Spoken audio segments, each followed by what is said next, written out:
ndabasuje ni Clever nk'ibisanzwe. Uyu munsi nifuje ko tuganira kuri WH question.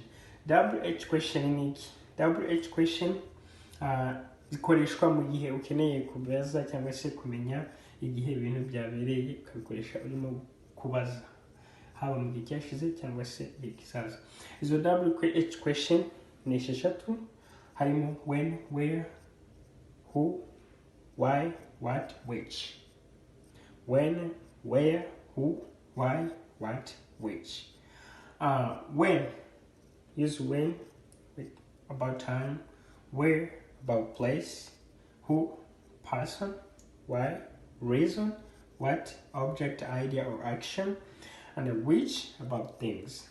So izi zose tuzikoresha mu gihe dukeneye kubaza ibibazo bitandukanye, aribyo tugiye kurebera hamwe hepfo tusobanurire. Reka duhere kuri when. We use when if you want to asking about time. Igihe dukeneye kubaza ikibazo kuri when, tuba dukeneye kumenya igihe. Swat ni igihe ibintu biri bubere cyangwa se byabereye. Urugero, nakubaza se when is the meeting? When is the meeting? Or ari nk'umunyeshuri ashobora kubaza when is the next class? When is the next exam? When is the next test? Icyo gihe ukoresha when mu gihe ukeneye kumenya igihe. Ese ni ryari indi class iri buze kuba, cyangwa se ni ryari ikizamini gikurikira kiri buze kuba? Ubaza igihe. Icyo gihe wifashisha ijambo when. WH question which. WH question which uyikoresha mu gihe ukeneye kumenya amakuru ku bintu. Things. So urugero, which subject do you take? Which subject do you take? Which color do you like? Which color do you like? Ni irihe bara ukunda? Urimo uramubaza ku bintu. Hano aravuga ati nkunda ubururu, nkunda umutuku, nkunda purple, nkunda ibi n'ibi. Bitewe n'igisubizo umuntu urimo kubaza we yaguheza ko we wumva barikoresha WH question which, kubera ko ukeneye kumenya ku bintu. Urabaza which color do you like? Which subject do you take? Which kind of clothes do you like? Ibintu nk'ibyo bitewe n'ibyo ukeneye kubaza. WH question what. Ukoresha ijambo what mu gihe ukeneye kumenya, you wanna get information about object, ideas or an action. Igitekerezo cyangwa se action. Iyo ukeneye kumenya amakuru ku bijyanye n'igitekerezo cy'umuntu cyangwa se action cyangwa se ku bintu runaka, ukoresha cyangwa se ubaza ijambo ukoresheje what. Urugero, what is the plan? What is the plan about idea? What is the plan? Murabaza igitekerezo. So usanzwe umuntu ari gukora ibintu, what are you doing? What are you doing? What are you eating? What are you eating? Urimo urabaza umuntu ku bijyanye n'ibyo ari gukora cyangwa se ibyo ari kurya, cyangwa se murabaza plan ikurikira. Icyo gihe urabaza what are you doing? What are you eating? Cyo gukoresha WH question what. Who. Ukoresha who mu gihe ukeneye kumenya amakuru cyangwa se guhabwa amakuru ushaka kumenya ku muntu cyangwa se ku bantu, about people or person.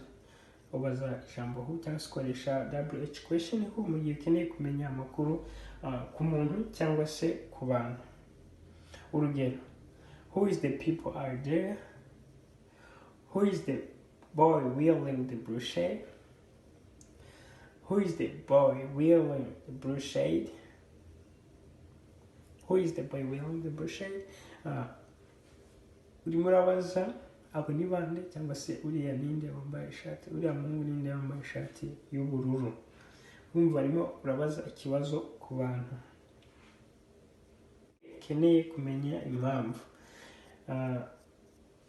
Use why if you want to know about reason. Igihe ukeneye kumenya impamvu nibwo ukoresha ijambo why. Urugero, why is she always coming late, or why is she always late. Why did you not come yesterday? Kubera iki ejo utaje? Kubera iki ahora aza yakerewe. Ukoresheje ijambo why mu gihe ukeneye kumenya impamvu. Kubera iki why. So where ikoreshwa mu gihe ukeneye kumenya place cyangwa se ahantu runaka. Icyo gihe ukoresha ijambo where. Urugero, where is the restaurant? Where is the restaurant? Ni restaurant iri. Cyangwa se ukabaza where is the main entrance, or where is the restroom? Ni he toilette iri? Ni hehe restaurant iri? Ni hehe umuryango wo kwinjiramo uri cyangwa se usohoka exit? Biterwa n'ibyo ukeneye kumenya ibyo ari byo, cyangwa se kubaza ibyo ari byo. Icyo gihe ukoresha ijambo where, ariko ukeneye kumenya about place cyangwa se ahantu runaka utari uzi cyangwa se ukeneye kumenya. WH question, how ishobora gukoreshwa mu gihe ishobora no gukoreshwa ikurikiwe n'amagambo akurikira. Ishobora gukoresha like how much, how many, how long, how far. Ushobora gukoresha amagambo how many, how long, how far, how much. Ugatangiza ijambo how, you followed by some word like how much, many, long, far. So ushobora gukoresha iri jambo nabwo urimo kubaza ikibazo. Urugero duhereye kuri how much ikoreshwa cyane cyane mu gihe ushaka kubaza ikibazo ku bintu bitabarika, like price or amount of something very uncountable. How much, urugero, how much did you pay for the dress or clothes? How much did you pay for the clothes? Ni amafaranga ngahe wishyuye cyangwa se watanze ku myenda cyangwa se ku myambaro.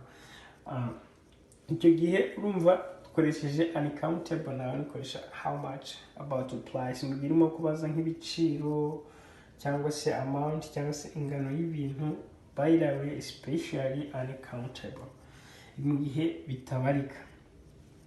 So how many biratandukanye. Ukoresha how many mu gihe ukeneye kumenya a quantity or specific quantity but countable. Mu gihe ukeneye kumenya ingano y'ibintu ariko bibarika. Ingano y'ibintu bishobora umubare w'ibintu runaka bishobora kuba ari 5, 2, 4, ariko ugashiramo umubare w'ikintu runaka kugira ngo bya bintu bibe bigize gute bibarika. Icyo gihe ukoresha how many. Niho itandukanye na how much bitabarika, how many bibarika. Uncountable and countable. So ukoresha how much or how many mu gihe ukeneye kubaza ikibazo. How much about price or amount. How many about specific quantity but countable.